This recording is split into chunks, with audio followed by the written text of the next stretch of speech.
Buenas tardes, y obviamente si estaría en un típico acto de Argentina diría hola a todos.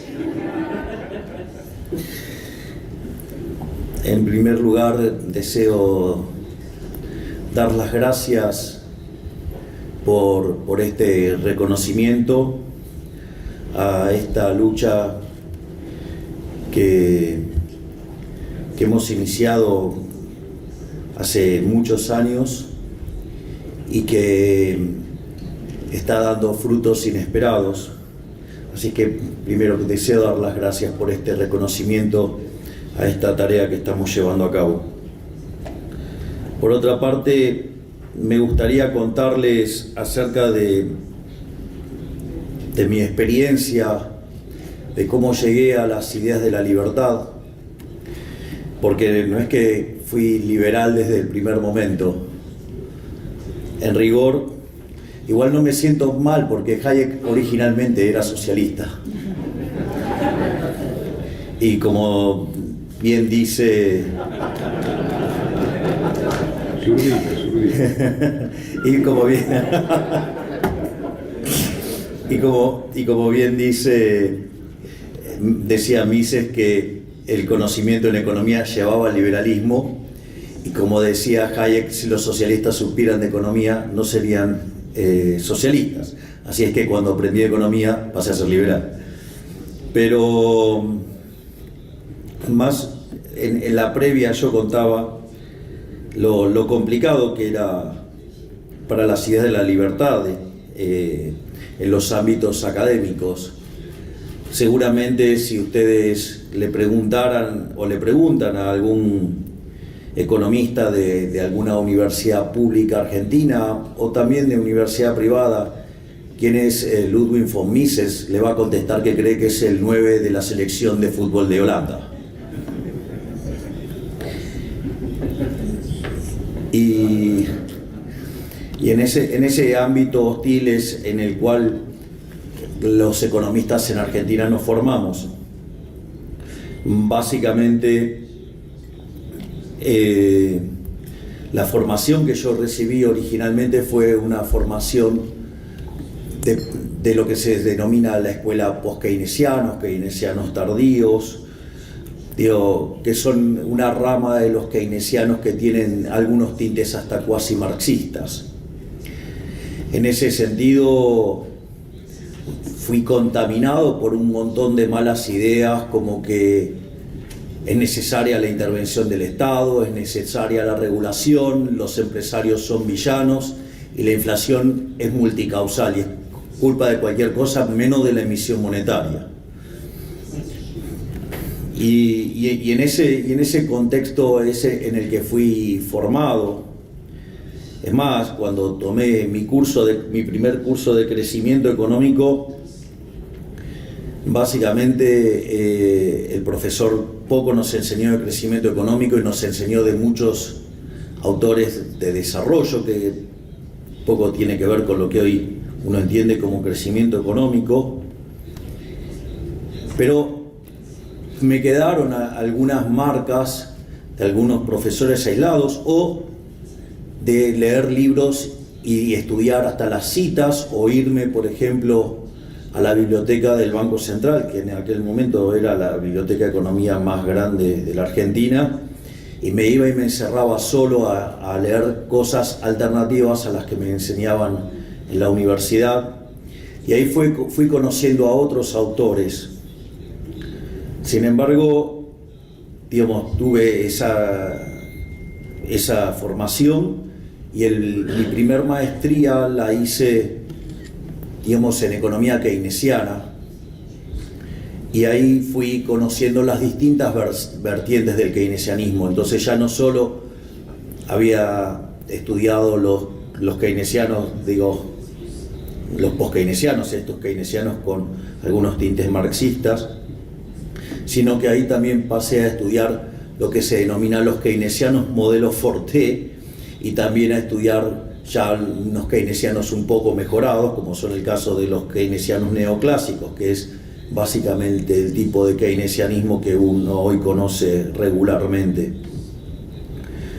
Y con ese herramental salí a trabajar, a buscar trabajo y a tratar de ganarme la vida trabajando como economista.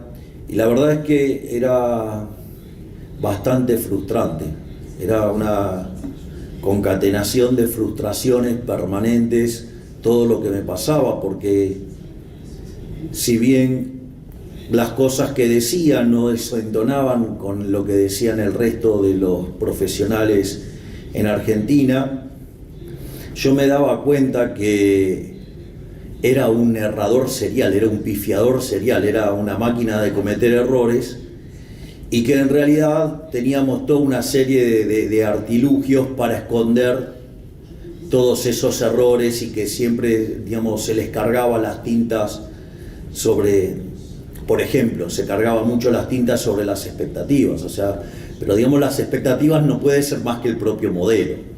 O sea, hay una reflexión de Hayek sobre eso, casi mofándose de la forma, digamos, en la cual las distintas ramas neoclásicas se van justificando. Al mismo tiempo, empecé a dar clases de microeconomía, y eso la verdad que fue una verdadera bendición, porque ahí me empecé a formar, no tanto en el formato de la macroeconomía convencional, sino empecé a trabajar fuertemente con los microfundamentos. Y cuando ustedes analizan la estructura de un curso de microeconomía, les abre al menos una ventana para que empiecen por lo menos a olfatear las ideas de la libertad. Y como dar clases de microeconomía me divertía muchísimo, además me gustaba mucho dar, aparte yo me ocupaba activamente para que el curso finalizara con equilibrio general, que es el mismo campo de aplicación de la macro, pero con microfundamentos. Estas cosas hoy parecen redundantes, hace 30 años atrás no era así, el debate era distinto.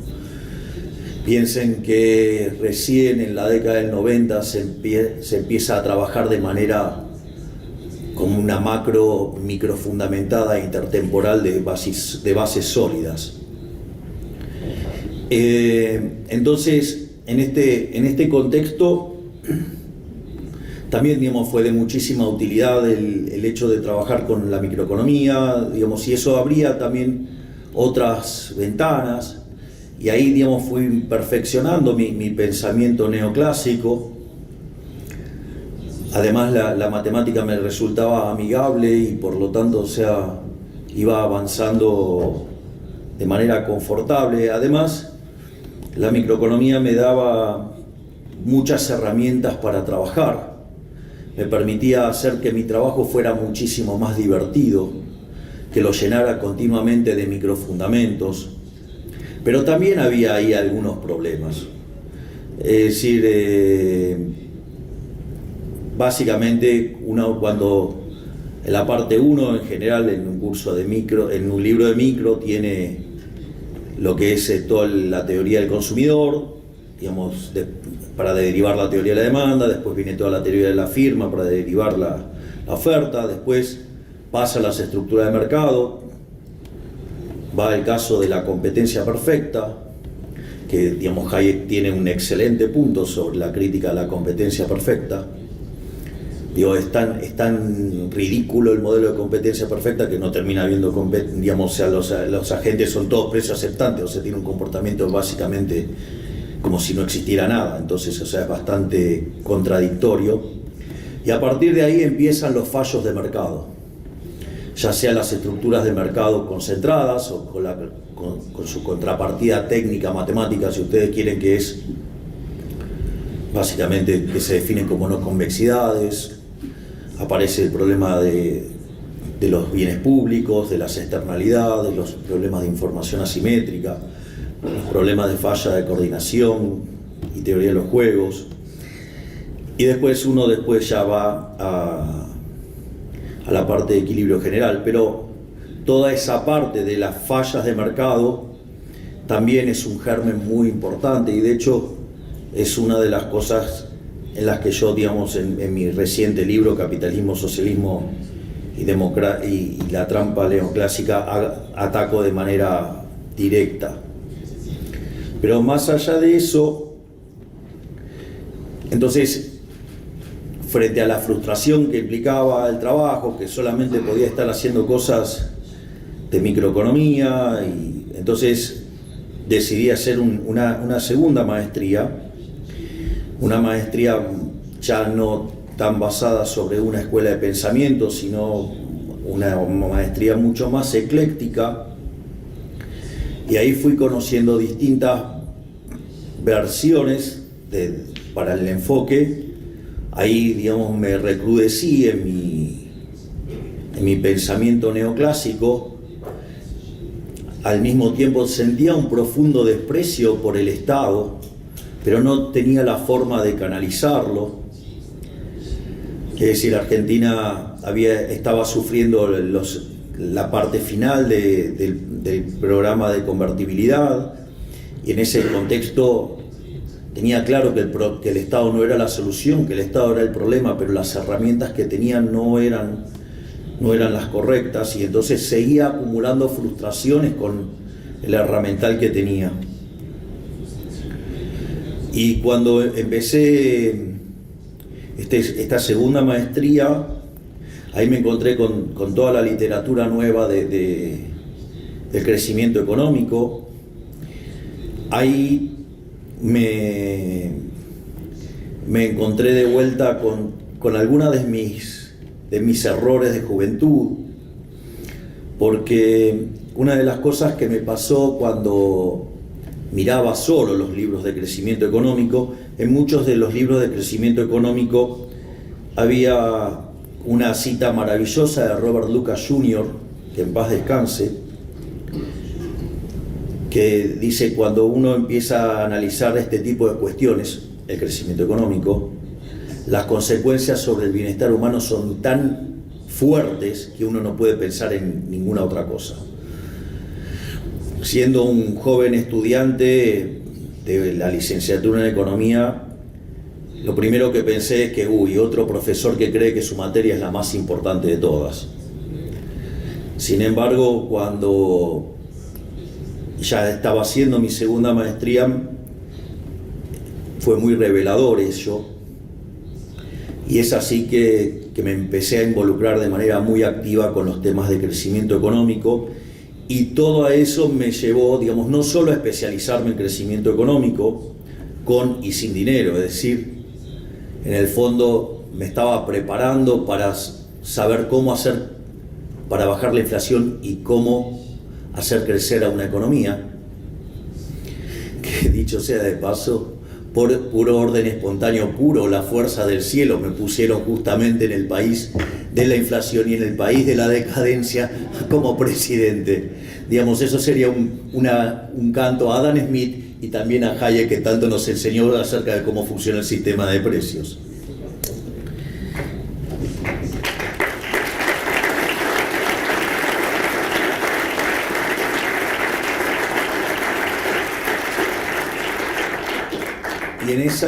Y en esa lógica, digamos, donde me empecé a especializar en crecimiento, donde leía cuánta cosa de crecimiento económico andaba dando vuelta, me involucré muy activamente en todo lo que es la teoría de los ciclos reales, o sea, el Real Business Cycle. Digamos, me gustaba la matemática, me gustaba la estructura, el Estado hacía ruido, por lo tanto, en ese sentido me sentía muy cómodo, tenía mejores explicaciones que las de antes, eran un poco arriesgadas, tomárselas al 100%, pero siempre uno podía mejorar un poco la modelación para tratar de explicar las cosas. Pero de ahí que ya me sentía muchísimo más tranquilo, más confortable, más cómodo, bueno, vino la crisis subprime. Y en ese momento, al llegar la crisis subprime, y en especial con los problemas del global imbalance, o sea, del desequilibrio global, y cómo esto impactaba, digamos, en lo que tenía que ver Estados Unidos, China y Europa, y cómo nos avecinábamos a una catástrofe similar a la Gran Depresión, eso me obligó a tener que volver a leer autores como Keynes y a Milton Friedman. Es más, de hecho, la lectura de Keynes, o sea,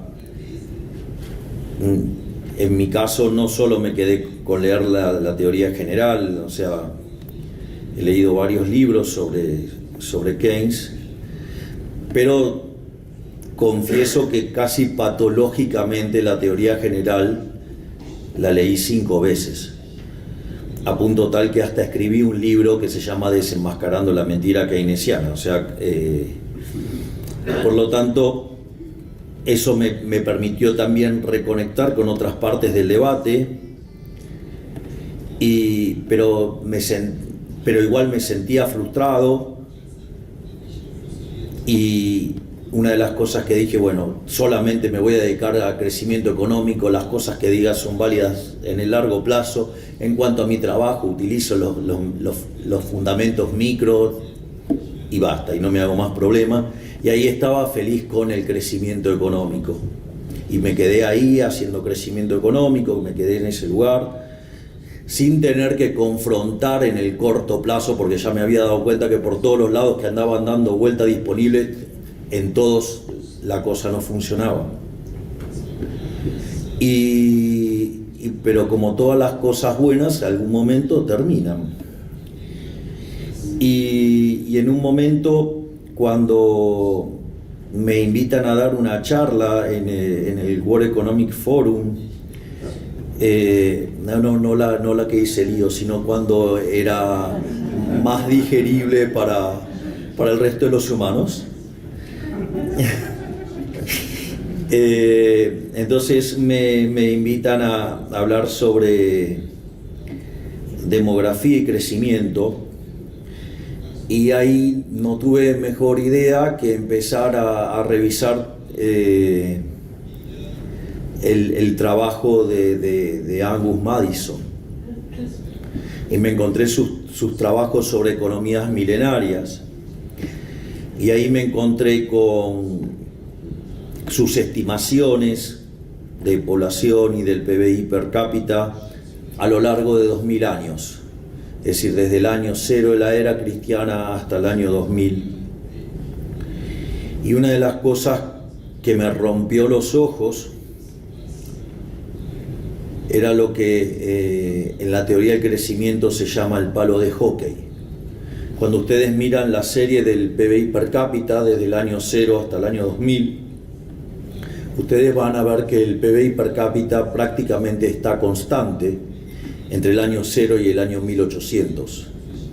En rigor solamente sube 40% en el siglo XVI, es decir, justo después del descubrimiento de América. Pero si ustedes toman eso en esa serie, el PBI per cápita crecía a una tasa del 0,02%. Es decir, que ustedes para duplicar el PBI per cápita necesitaban 3.500 años. Sin embargo, después apareció la Revolución Industrial, y en el siglo XIX la tasa de crecimiento se multiplicó por 33 veces, saltó a 0,66%, donde mucho de esa explicación tiene que ver con mejoras sanitarias y también con mejoras en la salud de las personas y la alimentación. Y cuando ustedes van al siglo XX, se produce una nueva aceleración de crecimiento.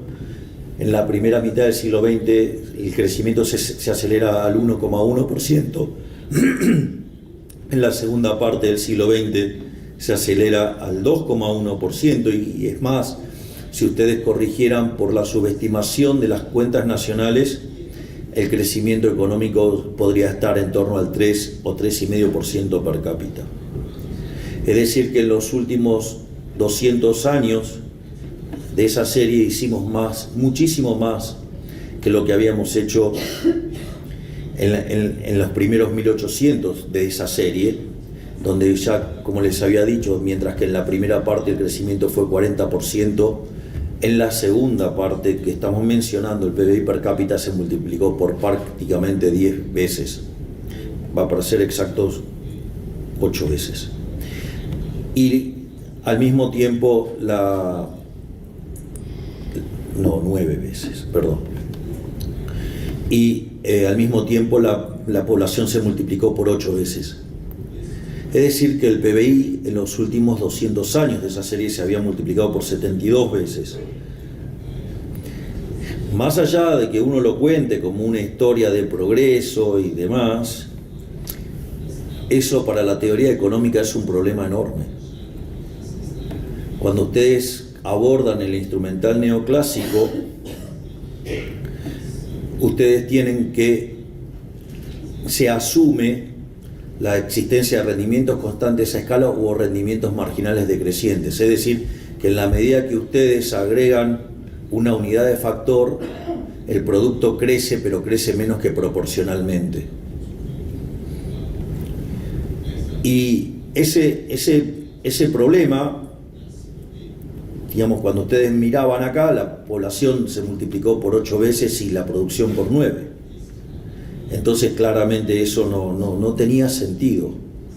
Ahora, la contraparte teórica de esto es que la existencia de rendimientos crecientes implica estructuras concentradas de mercado. Y las estructuras concentradas de mercado, el caso más extremo sería el del monopolio, pero cualquier situación de estructuras de mercados concentradas implican, desde el punto de vista de la eficiencia paretiana, algo que es malo.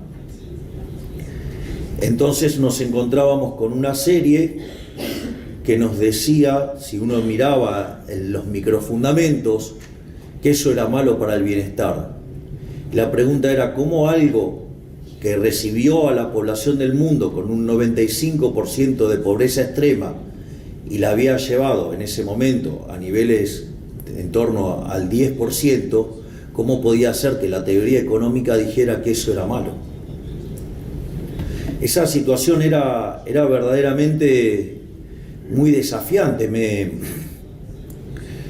La verdad es que eso era un shock muy fuerte sobre lo que yo estaba pensando. Es decir, algo que la teoría económica decía que estaba malo, digamos, sacaba gente de la pobreza de manera fabulosa. La calidad de vida de los seres humanos nunca en la historia de la humanidad fue como la que tenemos ahora. Y frente a esa situación tremenda, una frustración intelectual enorme, empecé a buscar respuestas. Y afortunadamente un ex alumno de economía matemática que había trabajado muy bien y yo lo había llevado a trabajar a donde yo tenía un empleo formal. Ese exalumno mío tenía la costumbre de leer autores austríacos. Y frente al dilema que yo tenía, me facilitó un artículo de Murray Newton Rothbard que se llama Monopolio y Competencia. Y esa fue una experiencia verdaderamente maravillosa porque es un artículo de 140 hojas y después de las 3 horas que tardé para leerlo, terminé de leer esas 140 hojas y dije, todo lo que enseñé de estructuras de mercado está todo mal. Es decir, durante 25 años estuve dando clases de estructura de mercado que están mal. Es decir, era una farsa. Y el efecto ese fue tan fuerte que le pregunté a esta persona dónde podía conseguir libros de estos autores. Y recuerde que, digamos, cuando ustedes iban a estos ámbitos académicos, Ludwig von Mises era el 9 de la selección de fútbol de Holanda. Entonces era una cosa como media complicada. Y entonces le pedí dónde podría comprar ese tipo de libros si no estaban en ningún lado. Y entonces me recomendó una librería que vendía libros de Editorial Unión, donde publica, por ejemplo, el profesor Jesús Huerta de Soto, a quien tanto admiro, y otros tantos autores maravillosos. Y entonces fui y empecé a comprarme todos los libros que veía me gustaban, y entonces me compré, sería cerca de 20 libros, y no compré más libros porque no tenía plata. Es decir, necesitaba la plata para volver en taxi a mi casa. Y dentro de esos libros que compré El hombre, la economía y el Estado, el tomo 1 y el tomo 2, y compré también el tomo 3, Poder y Mercado, que es cuando Murray Newton Rothbard ya se vuelve anarcocapitalista o crea el anarcocapitalismo. Y le pregunté al dueño de la librería si al otro día volvía, y entonces me dijo que sí. Entonces saqué la cuenta de cuánto necesitaba para comer, de cuánto necesitaba para los taxis, cuánto ir al trabajo, y todo el dinero que me quedaba me lo gasté todo. Y me habré comprado como en esos 2 días 50 libros, y así empecé a leer, y empecé a leer los autores de la escuela austríaca, y fue una experiencia maravillosa. O sea, estaba descubriendo un mundo nuevo, y tengo algunas anécdotas con algunos libros que son maravillosos, ¿no? Digo, por ejemplo, uno de esos libros que me compré fue La acción humana, y yo recuerdo que me senté frente a La acción humana, una edición de tapa dura, y me lo leí de punta a punta. No recuerdo, digamos, cuánto tiempo tardé en hacerlo, pero creo que tuve como encerrado 2 o 3 días hasta que lo terminé de leer. Y solamente me levantaba para comer, ir al baño y llevar a pasear a Conan. Y quedé deslumbrado con ese libro. Pero ese libro lo había dejado marcado. Entonces fui y me lo compré de vuelta, pero para tenerlo bien. Pero me di cuenta que quería seguir trabajando con el libro, que el otro ya lo había marcado. Entonces dije, bueno, me voy a comprar, o sea, este lo voy a dejar al lado del que primero marqué todo, este lo voy a dejar intacto para, en caso de emergencia, rompa el celofán y léalo. Y fui y me compré otro más y me lo llevé a la oficina. Entonces, cada vez que estaba aburrido en la oficina, lo que hacía era abría aleatoriamente cualquier parte del libro de Mises, de la acción humana, y entonces iba donde empezaba ese capítulo y me lo leía todo de vuelta. Y ese proceso lo fui haciendo a lo largo de varios días, y un día abro y estaba subrayado, vuelvo a abrir y estaba subrayado, vuelvo a abrir y estaba subrayado. Bueno, me di cuenta que me había leído por tercera vez La acción humana.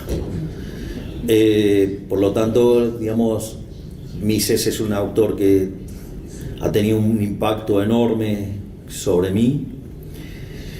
También leí Socialismo, que también es una obra de arte, Dinero y crédito bancario. Hay un libro que es maravilloso, y que sirve para entender muchos de los problemas que enfrentamos los liberales, que es La mentalidad anticapitalista, y que explica por qué la gente odia al capitalismo de libre empresa. También esto lo complementaba con las clases de Huerta de Soto en YouTube, y empecé a asistir a círculos de liberales, Y cuando empecé a leer Hayek me resultaba bastante difícil, pero después con el tiempo lo fui asimilando. Hay libros que me resultaron más fáciles, como el caso de Producción y Precios, y hay libros que disfruté desde el momento cero, como Camino de Servidumbre, al cual, digamos, en su forma dinámica cito recurrentemente, o lo que tiene que ver el tema de la fatal arrogancia, o lo que son los fundamentos económicos de la libertad, donde ahí está uno de los artículos más imponentes también, que es el atavismo de la justicia social. Digo que bien le haría a muchos leer ese artículo. Y en ese sentido también, digamos, me involucré mucho leyendo a Rothbard y inexorablemente terminé siendo narcocapitalista. Y una vez que entré, digamos, a leer, digamos, a Rothbard, a Jesús Huerta del Soto, a Walter Block, a Hans Gemma Hoppe, nada, era un camino de ida, ya no podía volver más. Y en el medio empecé a aparecer en televisión. Argentina tenía un problema de inflación creciente. Argentina, de ser el país más rico en el año 1895, estaba cayendo de manera pronunciada, termina cayendo hasta el lugar 140 en el ranking, la inflación cada vez era más alta, y yo empiezo a participar en programas de televisión defendiendo las ideas de la libertad. Y la verdad es que al inicio era como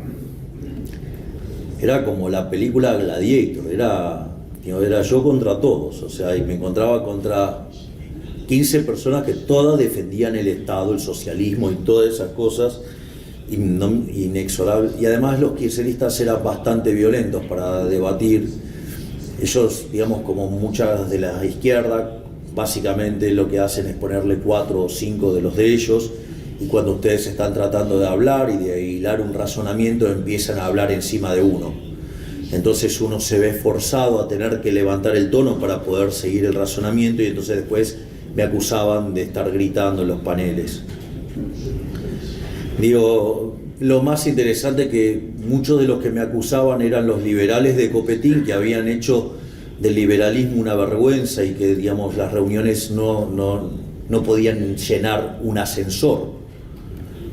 Digo, como el chiquitito de acá. Digo, no hay un ascensor, no, ¿cómo de acá? Y bueno, y empecé a dar esas batallas titánicas en la televisión, y eso me permitió ir ganando popularidad. Y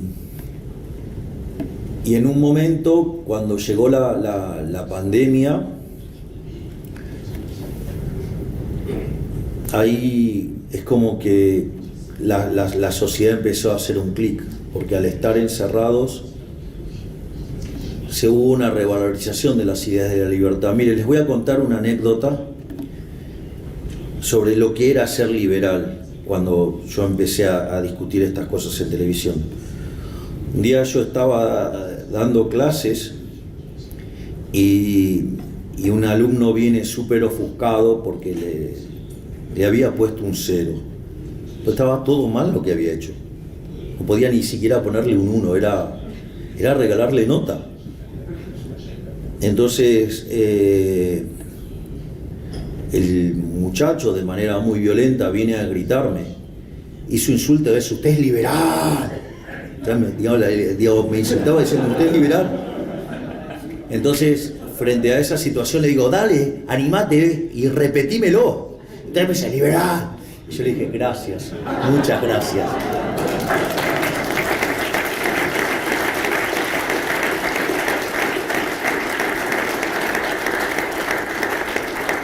Pero sin lugar a dudas, con con la llegada de la pandemia, el COVID y las cuarentenas cavernícolas que se impulsaban desde la Organización Mundial de la Salud y que Argentina, digamos, adhería fuertemente, hubo toda una reivindicación de las ideas de la libertad y pasaron algunas cosas muy interesantes porque muchos de mis seguidores eran personas jóvenes, es decir, y esto es muy interesante, ¿por qué, digamos, esas personas jóvenes, digamos, tenían tanta afinidad con lo que yo estaba haciendo?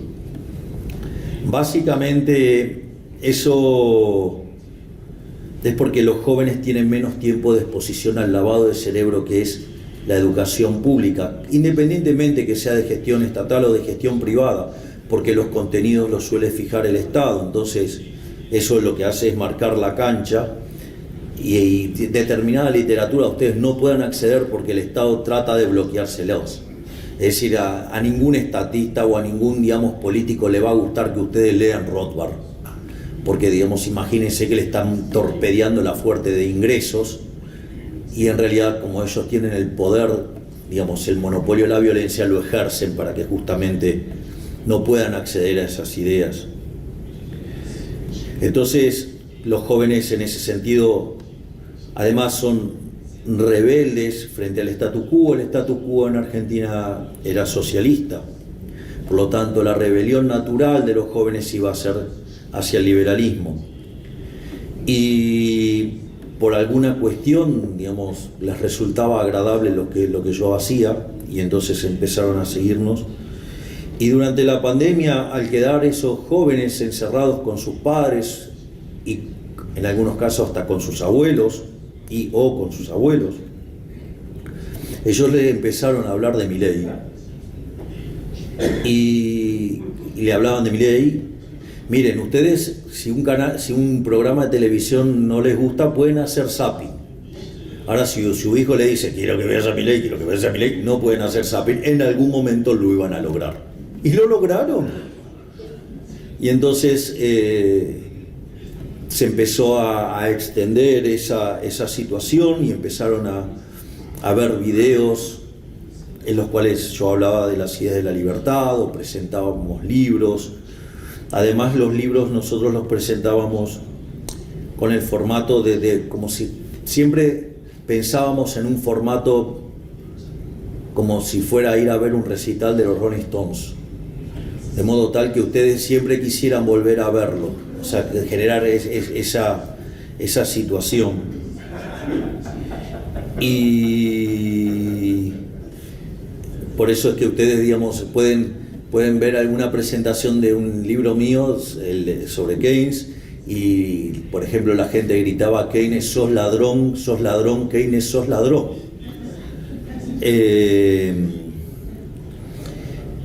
Y cuando uno iba avanzando en esto de la pandemia y con la llegada del gobierno de Alberto Títere Fernández,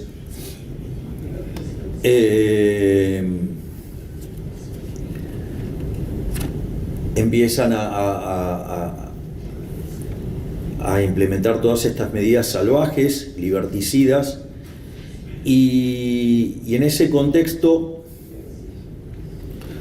lo que empieza a haber es un intento de censura. Digamos, hoy un diputado, digamos, que se llama Leandro Santoro, que en ese momento hasta casi se presentaba como casi un vocero no oficial de Alberto Fernández, iba a los canales de televisión y pedía abiertamente por la censura de los liberales. De hecho hay una entrevista en la cual usted le dice al dueño de un medio: ustedes son unos irresponsables, ¿cómo van a permitir que en el horario central aparezca un loco de pelos largos diciendo que hay que cerrar el Banco Central? Y entonces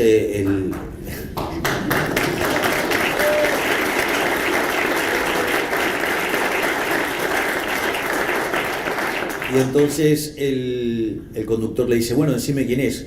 Y es tan cobarde Leandro Santoro que le dice, no, te lo digo fuera del aire. Y lo mismo pasó en otro canal también de corte muy kirchnerista, la misma situación. Y ahí directamente ya estaban tan cebados en lo que estaban haciendo que directamente decía que los libertarios éramos un problema, que había que prohibirnos, que había que sacarnos del aire, que no se nos podía dar lugar, que éramos peligrosos. Éramos peligrosos porque estudiamos, leemos. Una cosa verdaderamente impresionante.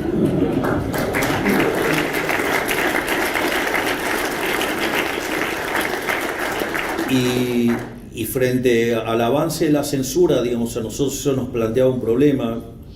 Siempre hablo en primera persona del plural porque, digamos, todo esto si mi hermana, el jefe, no lo podría haber hecho. Y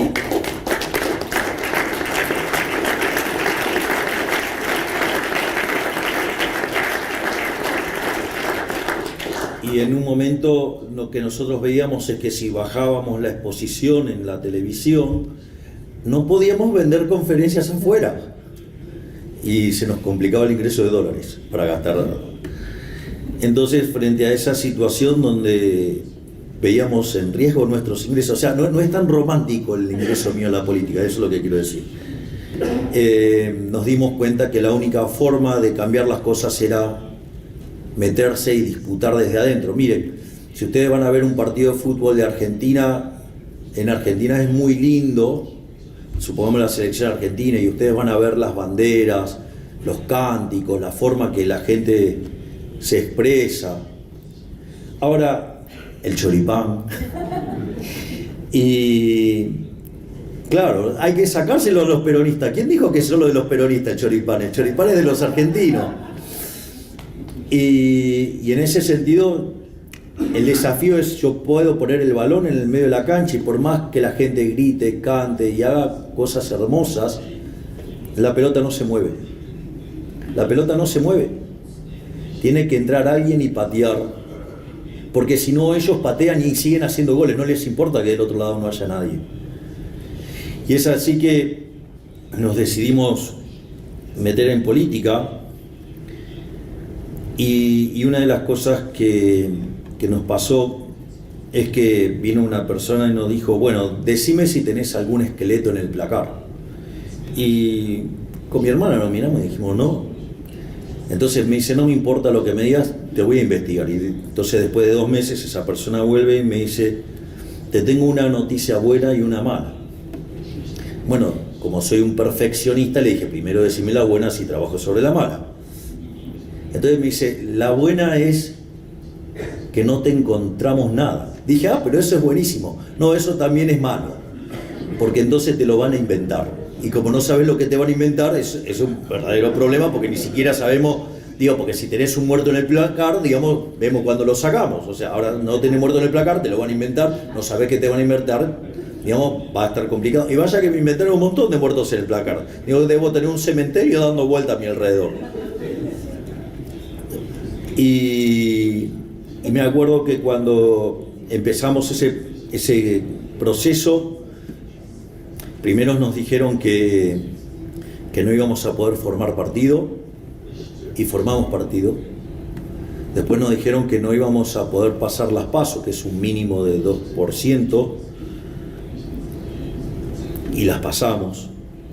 Y nos habían dicho que no podíamos sacar más que el 5% de los votos, que ni de casualidad iba a poder llegar a ser diputado, que íbamos a perder contra el voto en blanco, que íbamos a perder contra la izquierda.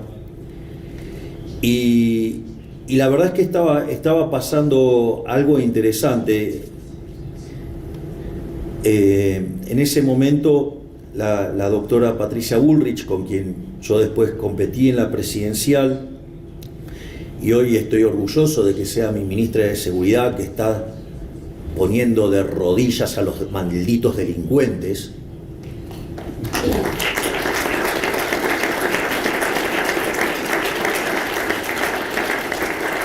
Mientras que todos me subestimaban, ella dijo algo muy interesante. Y les va a resultar lindo, digamos, el comentario, porque dice, miren, habría que prestarle un poco más de atención, porque que alguien se ponga a hablar frente a 20.000 personas de Hayek no es algo normal. Es decir, entonces, digo, evidentemente algo estaba pasando. Y no solo eso, sino que además en nuestros actos, una de las cosas más atípicas era que se vendían libros, y todos libros de la escuela austríaca. Pero no solo eso, sino que además, como parte de la campaña, a mi hermana en un momento se le ocurrió si todos me valoraban como docente, ir y dar clases en las plazas. Y entonces íbamos a dar clases en las plazas. Y la verdad que contra todo pronóstico terminamos sacando 17% de los votos y logramos 2 bancas para diputados nacionales. Mi compañera de fórmula, Victoria Villarroel, desde ese momento está junto a mí. Y logramos 5 bancas de legisladores. Y cuando asumimos, recuerdo que un periodista muy grosero del canal de Diputados TV me dijo: pero ustedes van a ser 2 diputados en 257, no van a poder hacer nada, porque son insignificantes dentro de la Cámara. Y en ese momento, justo para esa parte del año, que es en torno a mediados de diciembre, o sea, las asunciones son el 10 de diciembre, es la fiesta de Hanukkah en el calendario judío. Y la fiesta de Hanukkah recuerda, digamos, la proeza de los macabeos para recuperar el templo. Y dice, hay una frase muy interesante que dice: la victoria en la batalla no depende de la cantidad de soldados, sino de las fuerzas que vienen del cielo. Y eso después se convirtió en nuestro eslogan, las fuerzas del cielo, porque íbamos a pelear contra enormes adversidades y entonces la historia de los macabeos nos encendía y nos daba ganas de seguir peleando. Y es más, digamos, como hombre de fe también, digamos, era como una historia de David y Goliat. Pero si ustedes leen Nietzsche, dice que en realidad uno cree que David era el débil y que Goliat era el fuerte. Y lo que dice Nietzsche es que no, están equivocados, el fuerte era David porque de su lado tenía el Creador.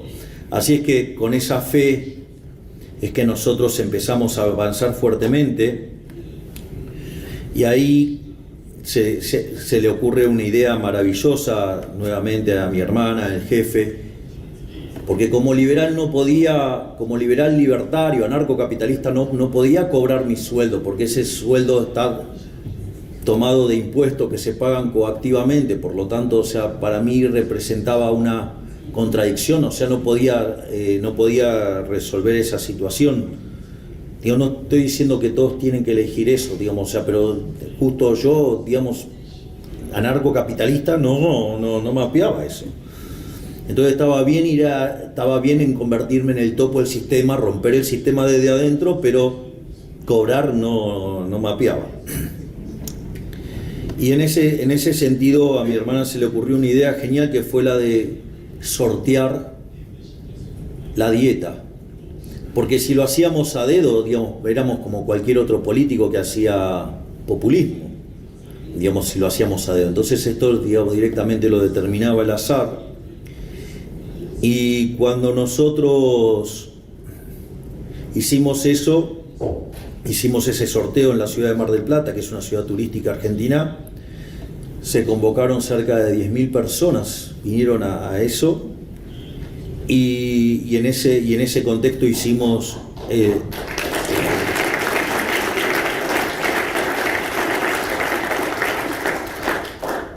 el sorteo de la dieta,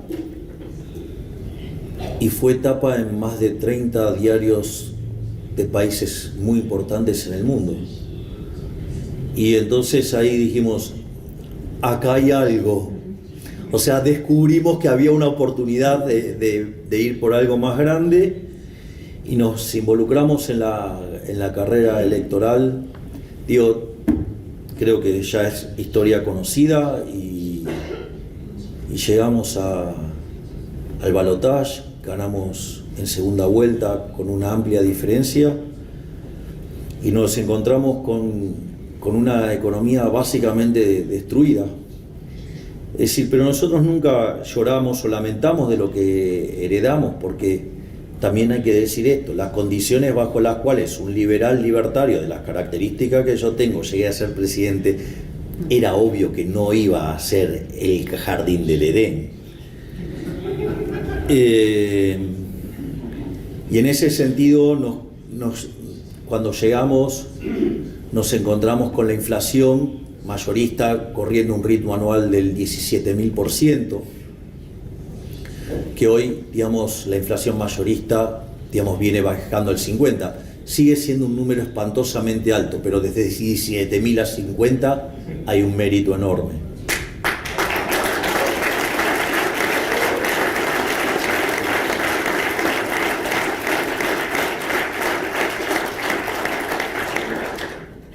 Al mismo tiempo, nos encontramos con un déficit fiscal de 15 puntos del PBI, 5 en el Tesoro, 10 en el Banco Central, y nosotros hablábamos de la motosierra, pero decían que era imposible hacer el ajuste que nosotros planteábamos. Decían que como mucho se podía hacer un ajuste de un punto del PBI en el Tesoro y que, bueno, lo del Banco Central se iba a arreglar. Yo quisiera saber cómo se iba a arreglar si el gobierno anterior además nos había dejado 4 bases monetarias venciendo a un día al momento de asumir, o con 50.000 millones de dólares de deuda contra importadores, 15.000 millones de dólares de deuda contra importadores, contra dividendos, 90.000 millones de dólares expresados en pesos de vencimiento de deuda, 25.000 millones de dólares de vencimiento de deuda externa cuando, digamos, se nos había caído el acuerdo con el Fondo Monetario Internacional, y nosotros decidimos emprender un ajuste, y hoy les digo que a 6 meses de haber asumido hemos hecho el ajuste fiscal más grande de la historia argentina. Hemos ajustado 15 puntos del PBI.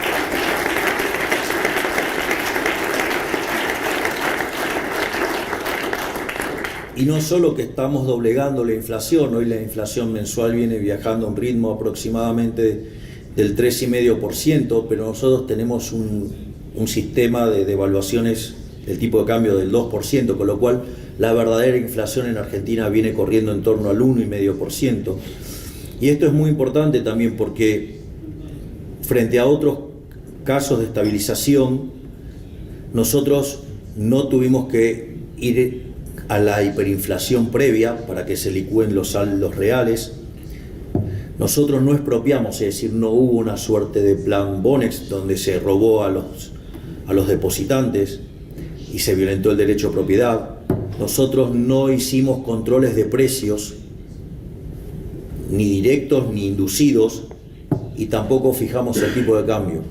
Es decir, lo estamos logrando en un contexto de plena libertad y de recomposición de precios relativos. Y de vuelta, los números son verdaderamente impresionantes. Obviamente que esto, digamos, no iba a ser libre de costos, pero nosotros eso se lo dijimos siempre en la cara a la gente. Les dijimos que no hay plata, les dijimos que iba a ser duro, que el inicio iba a ser complicado, pero que si lo hacíamos iban a empezar a ver buenos resultados. Y a diferencia de lo que nosotros creíamos, la verdad es que la respuesta está siendo mucho más rápida de lo que imaginábamos. Si bien el primer trimestre fue muy dura la caída, la forma en la cual diseñamos el programa hizo que fuera menos de la mitad de lo que fue la caída del peor momento del 2002, que fue del 16%. Y lo que se empieza a ver, los primeros indicadores que tienen que ver con el mes de abril y mayo, es que empieza a haber recuperación. Es decir, los datos contra el año anterior son negativos, pero cuando uno mira el mes contra mes desestacionalizado, empieza a haber crecimiento, empieza a haber signos de recuperación. De hecho, los índices de difusión, que miden la cantidad de sectores que están empujando positivamente, ya han pasado hace 2 meses el 50% y ya van 2 meses seguidos donde el indicador líder, que es el que anticipa lo que va a pasar con la actividad económica, está recuperándose. Por lo tanto, no solo hemos dado la batalla cultural, sino que ahora la estamos llevando a cabo en los hechos, y el motivo por el cual los socialistas están tan violentos es porque está funcionando y se les está cayendo la mentira.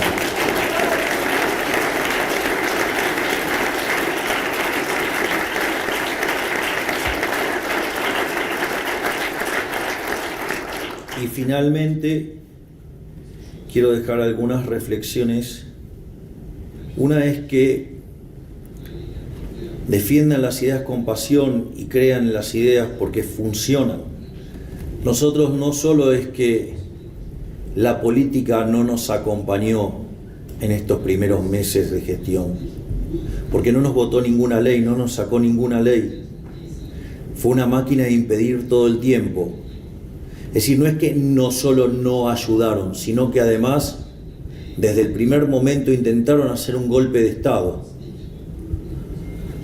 Y a pesar de todas las trabas, todos los intentos de desestabilización, todos los ataques que hemos recibido, estamos saliendo, estamos siendo exitosos en controlar la inflación y está la actividad recuperándose.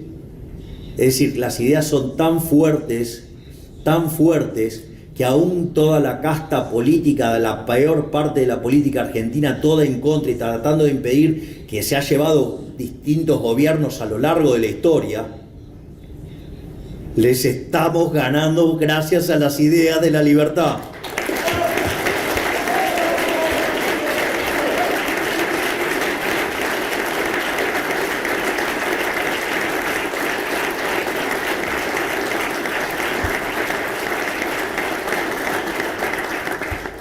Y finalmente, previo a viajar, digamos, ya está por salir lo que se llama la ley de bases. Para que se den una idea, la reforma estructural más grande que se hizo Argentina fue en la década del 90, en el gobierno de Menem, y esa ley bases, que ha sido mutilada en parte por la política, así como está hoy, es 5 veces más grande que la reforma de Menem. Y si ustedes toman el decreto de necesidad y urgencia, que todavía está vigente, las reformas estructurales que hemos hecho son 8 veces más grandes que la que hizo en Menem, y que podrían haber salido en el primer mes, pero bueno, están saliendo ahora. ¿Y por qué digo esto? Porque esto implicaría que Argentina daría un salto en libertad económica, en el índice de libertad económica, de 90 puestos.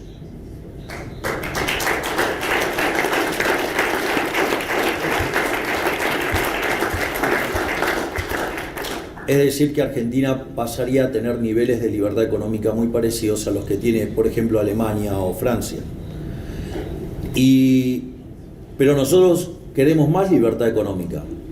Entonces, un benchmark es, por ejemplo, Irlanda, el país con mayor libertad económica del mundo, a pesar de que ahora está teniendo retrocesos, y que un país que debe ser el país más miserable de Europa en 35 años, digamos, hoy tiene un PIB per cápita que es 50% mayor que el de Estados Unidos. Entonces, ese sería un lindo benchmark. Pero no solo nosotros tenemos estas 800 reformas estructurales ya en la mesa, sino que además tenemos 3.200 más pendientes. Por lo tanto, no solo que queremos aspirar a la libertad económica de Irlanda,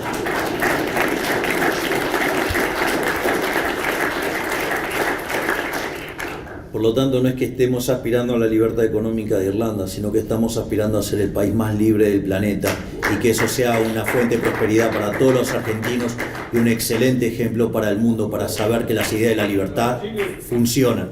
Así que muchísimas gracias y ¡viva la libertad, carajo! Es la marcha de